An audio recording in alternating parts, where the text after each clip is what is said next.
Natyrisht që merr shumë informacion. Me që jemi te Kosova, prapë po qëndrojmë te kjo temë, çfarë mendoni për akuzat ndaj ish-presidentit Hashim Thaçi dhe për ata që pëmbon padrejtisht në hog?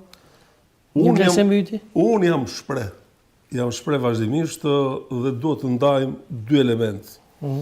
Që është një element institucional që ka të bëjë me gjykatën dhe parimi i një politikani dhe një shtetari është që asnjëherë të mos interferojë tek çështjet e drejtësisë. Sigurisht. Bile unë besoj që çdo njeri që shkon tek drejtësia është interesuar që procesi të shkojë deri në fund kur kauza ka qenë një kauzë mos e drejtë. Dhe nëse do futemi në pjesën e kauzës së Kosovës, të shqiptarëve të Kosovës, është një kauzë e lavdishme e popullit të Kosovës, e faktorëve politik, atyre që nuk ishin lindë si politikan dhe u bën politikan, dhe unë besoj që është një nga ngjarjet që si asnjëherë tjetër nuk pat një mbështetje kaq të madhe, kaq të fortë të botës demokratike.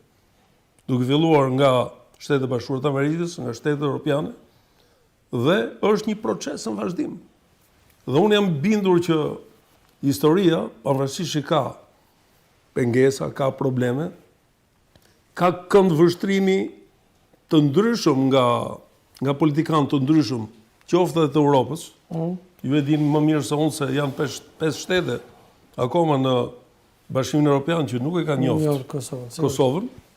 Por është një çështje në evolucion, është një çështje që nuk mund të ketë një Europë moderne me paragjykime. Nuk mund të ketë një Europë e cila e ka manifestu vlerën e unionit një dokument themeltar të hetërve themelus, në rast se njerëzit nuk çlirohen nga paragjykimet koda. Unë kam parë dhe mënyrën e sjelljes së individëve që kur vjen puna për të luajtur edhe futboll me Kosovën, fillojnë dhe vend në diskutim statusin, ndërkohë që Kosova është pjesë e ligës zyrtare të futbollit evropian dhe botëror. Dhe unë besoj që disa gjëra që janë zyrtarizuar nuk ka nevojë të komentohen. Por kam bindjen tjetër që është, sikur se thash, një proces në evolucion. Gjërat do të gjenë vendin e vet. Historia e shqiptarisë, historia e Shqipërisë, e Kosovës dhe të gjitha viseve shqiptare nuk mund të deformohet e xhbot. Është një histori.